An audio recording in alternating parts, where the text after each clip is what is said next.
Just imagine, you were sitting at your desk, laptop open in front of you, having decided today that this time, I'll only get up after writing the report. But as soon as 10 minutes pass, you find yourself scrolling through memes on Facebook. Then suddenly you remember, oh, there's quite a lot of dust in the room.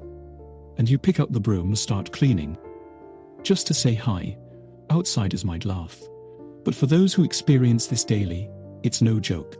Every time they think, this time I'll really work, the day still ends with Facebook, YouTube, and guilt. And then comes that heaviness, shame, guilt, and a stress that never goes away. But Neil Fiore, the author of The Now Habit, says something different. He believes that procrastination is not a genetic disease, meaning we are not born lazy. He says, look at children. Do they procrastinate? No.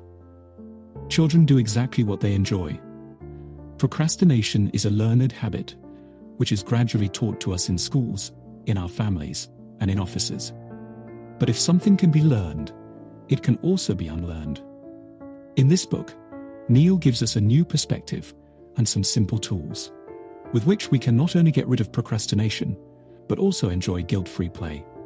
So let's begin this new journey, a beginning to change a habit that has been holding us back for years. The Now Habit, Chapter 1, The Truth of Procrastination. Did you know that procrastination, that is, putting things off, is a part of everyone's life? But the interesting thing is that we don't always procrastinate. We only postpone certain specific tasks. For example, writing a report, giving a presentation to the team, or organizing a seminar, tasks that have a bit of weight to them, which are not part of the daily routine. Now think, do you ever postpone going to the bathroom, or a friend's lunch invitation? Probably not.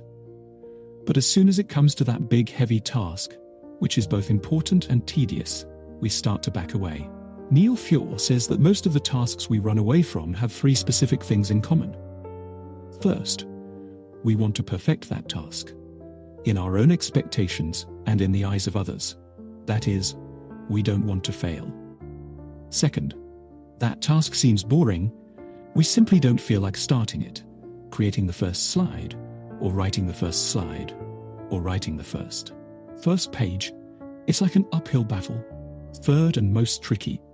We don't even know what good work looks like. How good is good enough? And what if we work wholeheartedly and still, the project fails?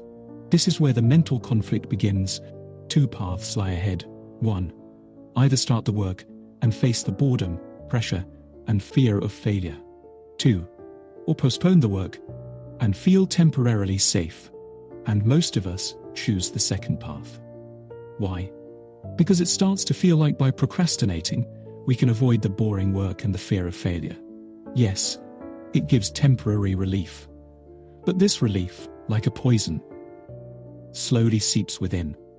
This is the real psychology of procrastination, a habit of running away from fear and doubt, which looks harmless on the outside, but is hollowing us out from the inside. Chapter 2. The Habit of Defeat Learned from Childhood. Have you ever wondered why we come to hate work so much, and why we fear failure so intensely? Often, parents and teachers believe that children don't work because they are inherently lazy, and that they need to be corrected with discipline, rewards, and punishment. But this idea, as simple as it seems, is equally wrong. Think about it. When you play football, read a book, or go to meet your best friend, do you have to force yourself? Any threats, any rewards? Humans are neither lazy by birth, nor do they inherently lack drive. Interestingly, young children never procrastinate. When they play, they are neither worried about performance, nor do they fear being judged by anyone. But as we grow older, something changes. In school, we are taught that work fun over. Stop playing, go do your homework, and if you refuse, you get threats. No TV today. Slowly, it gets ingrained in our minds that all work is boring, and play is just a luxury, which has to be earned. And not only this, we are taught that only perfection is acceptable. If any work isn't the best, then it means we didn't even try. And when everyone starts thinking that nothing less than perfect is acceptable, then failure almost becomes guaranteed. Now just think, when there are two things in your mind at the same time: 1. Work is boring. 2. If you fail, you will be embarrassed. Then who will start any work with motivation? Probably no one. And in this way, we become part of a system that not only scares us of work, but also makes failure an identity crisis. And this is the root of procrastination, which slowly suppresses our most beloved quality, i.e., the desire to do something on our own. Chapter 3. When work became a matter of prestige. Have you ever wondered why you take your work so seriously? Because for us, work is not just a responsibility. Work has become our prestige. We all want people to like us, to praise us. And because of this, we run away from those who belittle us. But the problem arises when society teaches us your value is determined by your work. From childhood, we are taught, become a good doctor, become an engineer, become a manager. Only then will society respect you. And if you are unemployed or struggling, then maybe you didn't try hard enough. Now imagine, when our self-worth is based on how much we achieve, then there is no room for mistakes. Because now, a failure doesn't just mean that the work was spoiled, but it also means that we ourselves are perhaps not good enough. And this thought takes us into a deep shadow, the shadow of perfectionism. We set unrealistic expectations for ourselves. We have to be the best every time. If we are not, we start doubting ourselves. Now, when a difficult task comes up, we are afraid. What will happen if we fail? And that's when our secret weapon comes in, procrastination. We postpone the work, so that even if we fail, we can say, "Oh, I didn't even try properly." And with this excuse, our self-esteem is saved. We create an illusion of our inability. I am capable. I just haven't tried yet. In this way, procrastination saves us from the pain of failure. But at the same time, it also makes us habitual of living in a lie. Lesson 4. You only learn when you fail. Imagine a boy sitting at a table with his laptop open, staring at the blank screen for a long time. Time is ticking, and he's just thinking, what if I fail? What if I try, and the result is bad? Beat pause. This is the root of procrastination, perfectionism. We've been taught that making mistakes is a weakness. Everything has to be perfect. Otherwise, we'll be called a loser. Shift to calm narration. Neil Fiore says, the pressure of perfection is the biggest block. And when this pressure increases, we stop doing anything at all, scrolling through Facebook, cleaning the desk, getting involved in unnecessary tasks. We'll do everything, except the main task. Brief music transition. But high performers don't do this. They are not afraid of mistakes. They just start, imperfectly, confidently. And when they fall, they get up, without guilt, without shame. Soft, uplifting music begins. Imagine if Edison had thought, if the light bulb isn't made in my first try, then I'm useless. Then it would be dark today. He failed again and again, but learned every time. Beat. Fiore says, the one who never fails also never learns. And this line is not just self-motivation, it's a mindset that can uproot procrastination. Energetic resolution music. So whenever the next task comes up, don't think, I have to do it perfectly.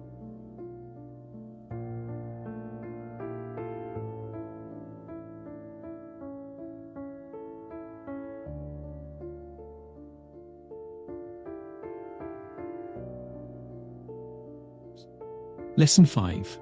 Change your self-talk. A man wakes up in the morning. I must do this. I should do that. Beat pause.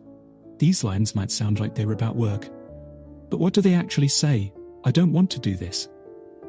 Soft shift in background music. Neil Fiore says, this constant self-talk, I should do this, I have to do this, is actually a battle between two horses. One horse pulls you towards the task. The other drives you away because your heart isn't in that work. Tense strings. Result. You remain standing in the same place. Frustrated, stuck, and mentally exhausted. Transition to hopeful music. But the story doesn't end here, because you can transform from a victim to a producer. You just have to change your self-talk. Imagine if your mind said, I want to do this. I'm going to do this.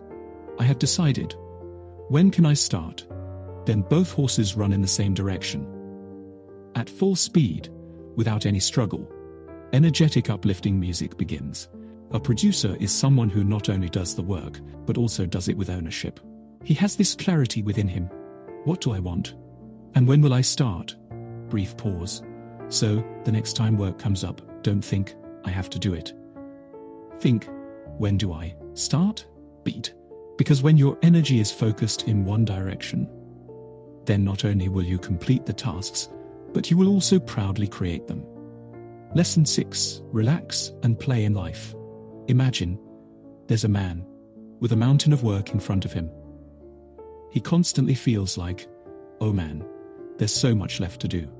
Where's the time to relax or play? He thinks, relaxation later. Fun later. But this later never comes. Pause.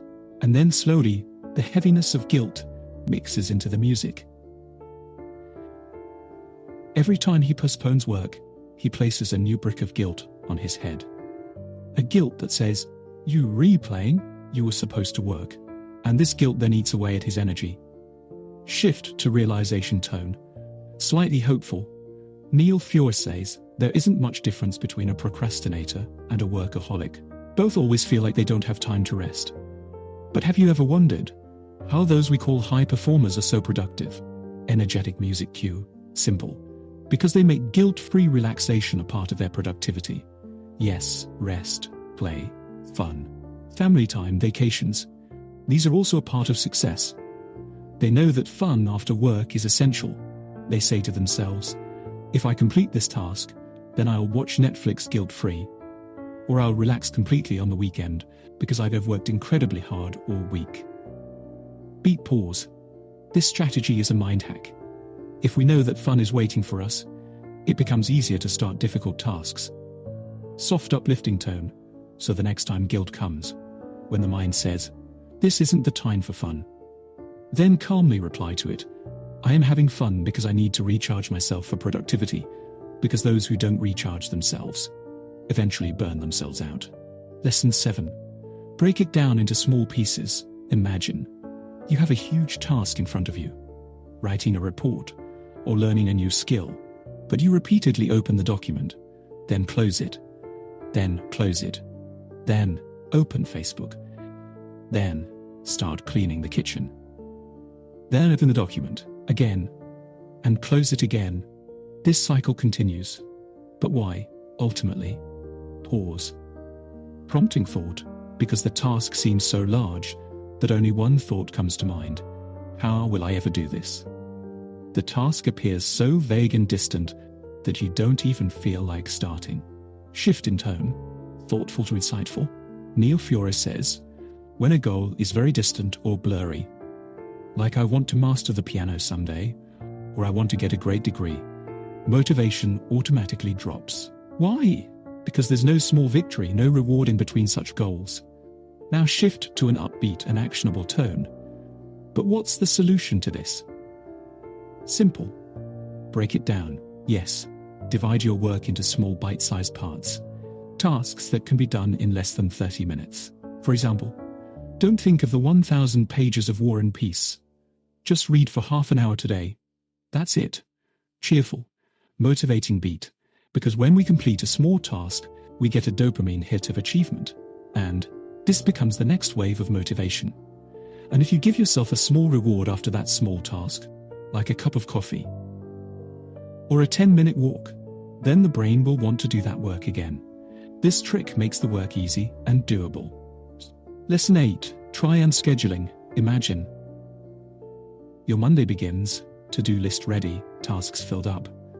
But at the end of the day, you think, what did I actually do today? Sat in front of the screen for 10 hours, but the work is still incomplete. This is what happens when we get entangled in work without a strategy. But Neil Fiore has suggested a way that will make your day stress-free and productive. Unscheduling. Shift to a more hopeful and structured tone. Now what is this?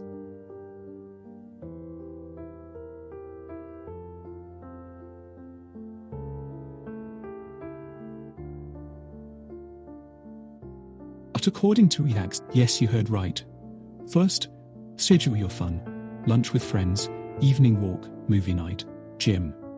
And then, quietly fit the work into that empty space. Beat drop, energizing tone. And when you work, then only a 30-minute focus sprint. Step 1. Pick one important task. Step 2. Set a 30-minute timer.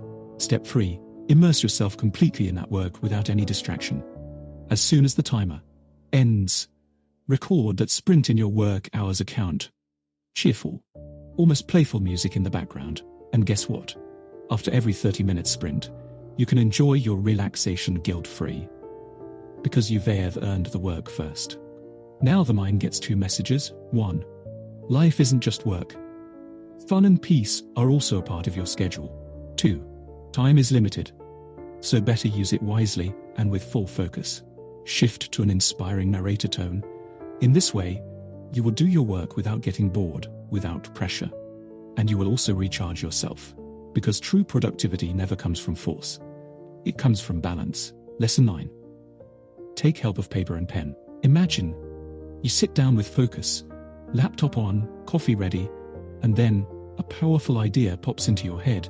I should search for this right now. Or suddenly you remember, oh yeah, I had to send that email. And just then, a friend comes and asks, "Bye, is Friday's report ready?"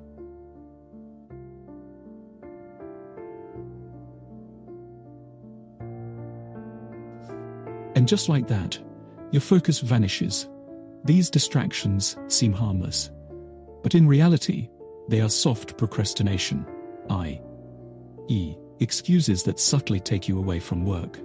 Shift in tone, with composure. But Neil Fiore says, don't stop distractions, just trap them. How?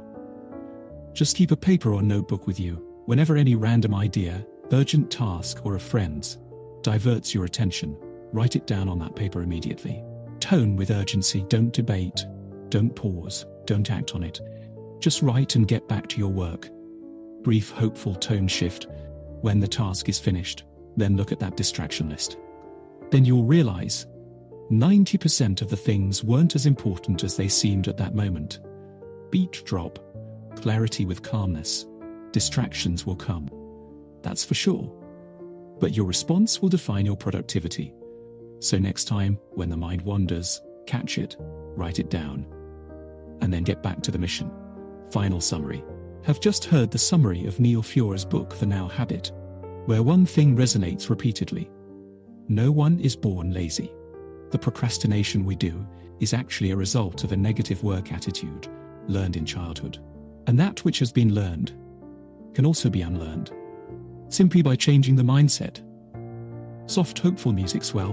When we change, I have to do it too. When do I start? When we remove guilt and welcome play and rest.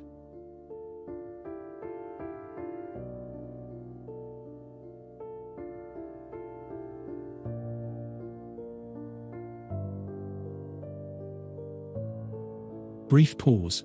If you liked this audiobook-style summary, then like it, share it with your friends, and don't forget to subscribe to Bytes AI. Here you will find many more such powerful book insights, which will take your thought process to the next level. Get ready for the next book. Because this was just the beginning. I was your friend at Bytes AI. Stay connected, keep learning, and say bye to procrastination forever.